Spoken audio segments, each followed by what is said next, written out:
Okay, picture this. You're gliding high above a sprawling landscape where centuries of history literally breathe, and the modern city just comes absolutely alive around it. Welcome to this explainer on Budapest's city park, or as the locals call it, Városliget. I'm going to take you through the true essence of this place, capturing how it effortlessly blends this deep, historical gravitas with a really vibrant contemporary pulse. The sheer scale we're dealing with here is honestly breathtaking. Just imagine soaring over a bustling, dense European capital and suddenly, out of nowhere, you discover this lush, 302-acre, that's roughly 100-hectare, green paradise sitting right in the middle of it all. It's like a massive rectangular sanctuary tucked right between these major city arteries. It serves as the literal cultural and natural lungs of District 14. But, it didn't just magically sprout up overnight. Actually, this place wasn't always a masterpiece. Let's rewind the clock a bit. Way before it was this grand park, this whole area was just a swampy pasture. They literally called it the Ox Meadow. It wasn't until 1751 that Mayor Gabor Santo decided to start planting trees.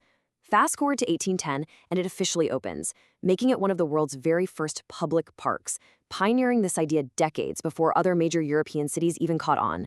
But the real game changer? That happened in 1896 during the Hungarian Millennium celebrations. That's what permanently shifted the park from being just on the city's outskirts to beating at its very cultural heart.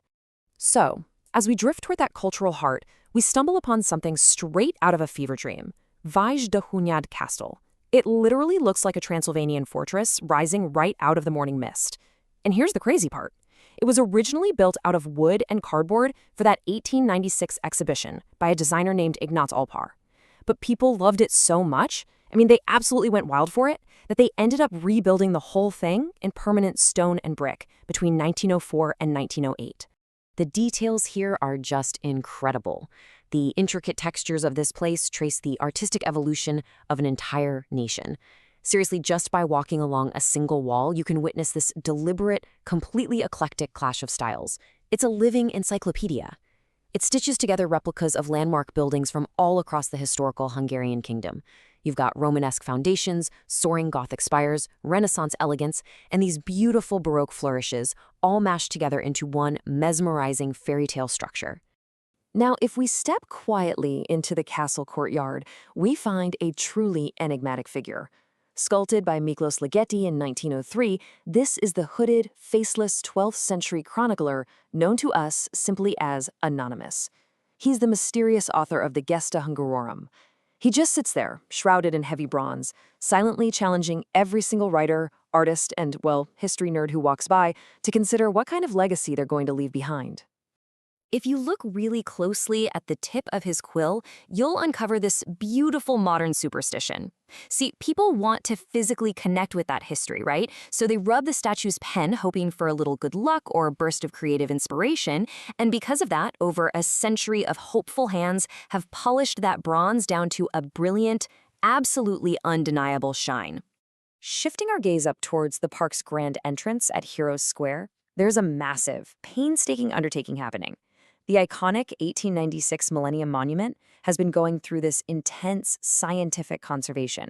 Get this, in late 2024, the towering statue of Archangel Gabriel, the one holding the Hungarian Holy Crown, was actually taken down from its 10-story high Corinthian column. Its condition had just gotten too critical. It is such a fascinating look at how modern science is stepping in to bring a massive national symbol back to life. But hey, Varosliget is definitely not frozen in history. This place undergoes a dramatic, totally dynamic transformation depending on the season. During the warm months, you've got this serene, picturesque boating lake, beautifully reflecting the castle. But the second winter hits, the water is completely drained out and the whole space transforms into Central Europe's largest outdoor ice rink. It's an absolute bona fide bucket list experience. To put that into perspective, we are talking about 12,000 square meters. 12,000! That is a massive expanse of chopped, snowy, artificial ice that thousands of skaters just glide across beneath the floodlit castle every single winter. And you might wonder, how does it not melt?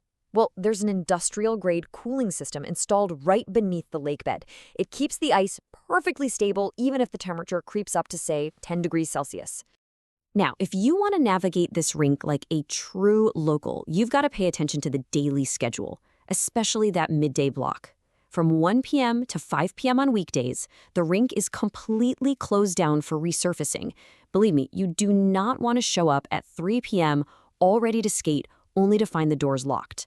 That's a classic rookie mistake. Stick to the crisp, energetic morning sessions or go for the magically illuminated evening ones.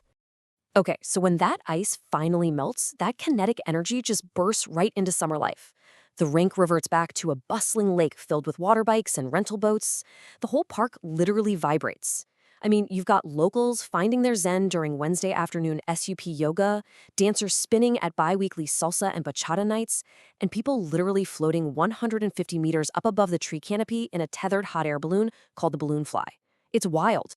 From all that high-flying, kinetic energy, let's drift into something a bit more relaxing, the therapeutic warmth of Europe's largest spa complex.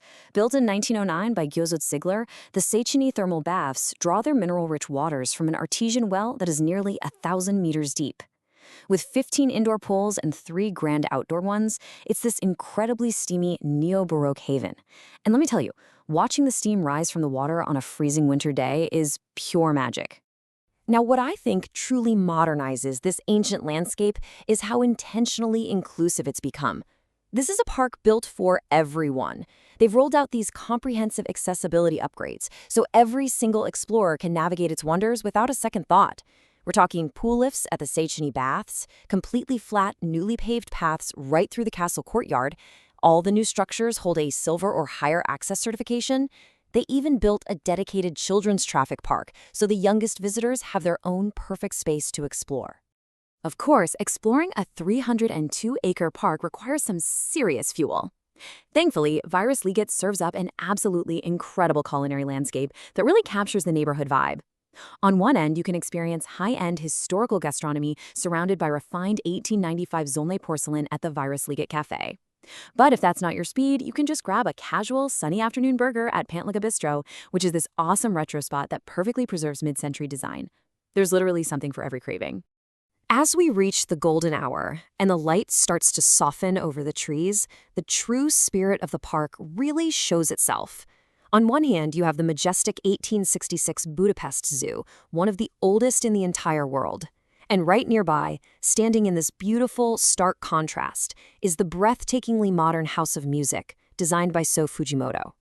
It is a seamless, perfect synthesis of the deep past and the innovative future, a green oasis where nature, leisure, and culture just effortlessly blend.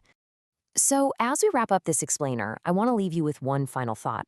Varosliget is not just some static museum of monuments.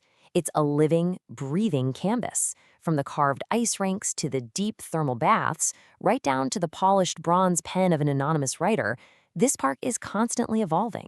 It's just waiting for you to step in and experience it for yourself. So the question is, what will be your chapter in its ongoing story?